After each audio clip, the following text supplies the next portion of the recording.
e a palavra cristão só aparece 3 vezes. Em Atos capítulo 11, está escrito assim: em Antioquia os discípulos foram pela primeira vez chamados cristãos. Discípulo. Jesus deseja que nós sejamos muito mais discípulos do que cristãos. Estava refletindo esses dias, manchete de 10 dias atrás, talvez, nos jornais: pastores homossexuais celebram seu casamento. Aí lá, 2 homens de terno, se beijando, porque se casaram, união estável. E eu fiquei pensando, quem deu a esses homens esse título de pastor, evangélico? Quem nós somos? Nós somos evangélicos. Você é evangélico. Evangélico no nosso Brasil se tornou um negócio tão diluído, tão água com açúcar. Ser pastor é tão fácil, qualquer um abre uma portinha e diz: eu sou pastor. Parece que é tão fácil, né, irmãos? E é fácil mesmo. É fácil ser pastor, é fácil ser evangélico. O difícil é ser discípulo. Discípulo. Porque é isso que Jesus quer que nós sejamos, discípulos.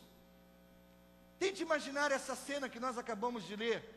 Diz o texto: uma grande multidão ia acompanhando Jesus. Então você imagina Jesus andando e atrás dele uma grande multidão, pessoas falando e gritando e pedindo Jesus e acompanhando os passos de Jesus, alguns calados, outros falando. De repente Jesus para e se volta para a multidão.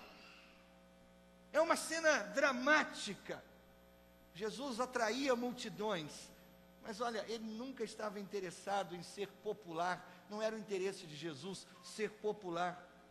Alguns estavam ali na multidão porque queriam ver um milagre, outros queriam conseguir outra refeição gratuita, outros estavam ali porque ouviram falar de Jesus e estavam curiosos para saber quem é Jesus. Alguns já tinham ouvido Jesus falar outras vezes e estavam ali para ouvir novamente Jesus falar. Enfim, a frase se refere a muitas multidões, pessoas que estavam atrás de Jesus, e no meio de toda aquela fanfarra, no meio de todo aquele alvoroço, Jesus para e se vira para eles. Cena dramática. O que Jesus vai dizer? Ele faz um movimento abrupto, ele para e se vira. A palavra original é torcer vigorosamente. Ele vira para a multidão. Será que ele vai falar o quê? O que ele vai ensinar agora? Será que ele vai nos dar princípios de educação de filhos? Será que ele vai nos dizer como nós devemos tratar a esposa ou o marido? O que ele vai dizer agora? Pense você, se nesse momento Jesus parasse, apontasse para você e perguntasse: por que você está me seguindo? E aí no versículo 26, Jesus diz assim: se alguém vem a mim e ama seu pai, sua mãe, sua mulher, seus filhos, seus irmãos e irmãs, e até a sua própria vida, mais do que a mim, não pode ser meu discípulo. Esse mesmo versículo na versão revista e corrigida diz assim: se alguém vier a mim e não aborrecer o seu pai, a sua mãe, a sua mulher, os seus filhos, irmãos, irmãs, e ainda também, se não aborrecer a própria vida, não pode ser meu discípulo.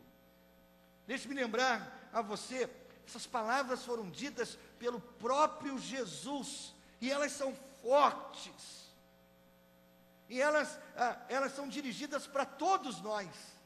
Não foi um caso isolado. Jesus não estava falando para aquele grupo de pessoas. Jesus disse: se alguém vem a mim, qualquer pessoa, qualquer um que vem a mim, se alguém que vem a mim ama mais a sua família, não pode ser meu discípulo. Por favor, pare de me seguir.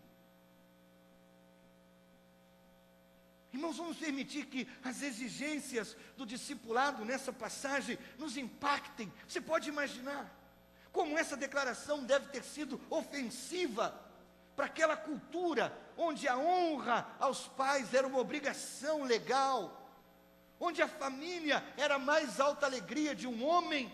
E Jesus diz assim: você precisa aborrecer a sua família. Na versão King James, Jesus diz assim: você precisa odiar a sua família. Um compromisso com Jesus, irmãos, custa caro. Eu lembro o que aconteceu em João, no capítulo 6, quando depois que Jesus pregou um forte discurso, o versículo 66 diz assim: daquela hora em diante, muitos dos seus discípulos voltaram atrás e deixaram de segui-lo. Palavras fortes. Era como se Jesus estivesse passando uma peneira, e aqueles que não passavam pela peneira, ele descartava. Parece assim. Então vamos expandir um pouco mais essa ideia. A questão principal de Jesus é que, enquanto a família é fundamental, a família é importante, seguir a Jesus vem em primeiro lugar.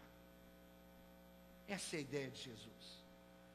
A versão revista e corrigida diz assim: quem não aborrecer a sua família. Jesus não está dizendo que nós devemos tratar a nossa família de uma maneira odiosa. Não é isso.